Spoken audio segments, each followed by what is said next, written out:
La France, championne du monde du diesel. Les écologistes aimeraient voir disparaître ce carburant jugé trop polluant en dioxyde d'azote, qu'on appelle NOx, et en particules fines. Elles sont invisibles, mais réellement dangereuses en grande quantité. Vous voyez, dans le sas, on est déjà à peu près à 3000-4000 particules sur l'appareil. Et là, on est en train de sortir. On arrive aux alentours de 10 000 particules, ce qui est un air de qualité acceptable. Alors là, je suis à côté d'un fumeur. Là, et on était à 10 000, on passe à 26 000 quand il fait rien, 40 000. Et puis avec une bouffée, on monte classiquement à 300, 400, voire 500 000. Là, vous voyez, l'appareil est à 368 000 pour être très précis.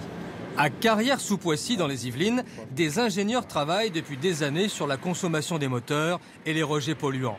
Ils ont mis au point un dispositif qui comprend un filtre à particules, un catalyseur et un réservoir contenant un liquide qui, ensemble, vont considérablement diminuer les émissions polluantes.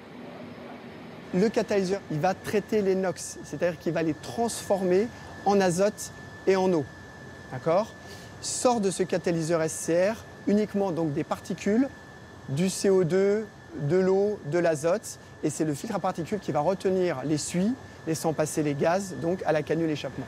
Résultat, la voiture ne rejette que 2000 particules fines par centimètre cube, à comparer aux 368 000 émises par notre fumeur. Ce nouveau moteur répond largement aux futures normes européennes. Du coup, les chercheurs ne comprennent pas pourquoi certains réclament encore la mort du diesel. Alors aujourd'hui, c'est choquant après tout le travail qu'on a fait pour faire des objets qui commencent et qui sont vraiment beaucoup plus vertueux au niveau de l'environnement.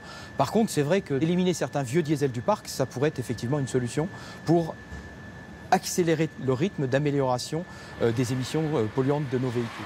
Ce diesel, qui ne pollue pas plus que l'essence, est maintenant disponible sur ce monospace. Et il conserve l'avantage d'être plus économe en carburant, donc en CO2.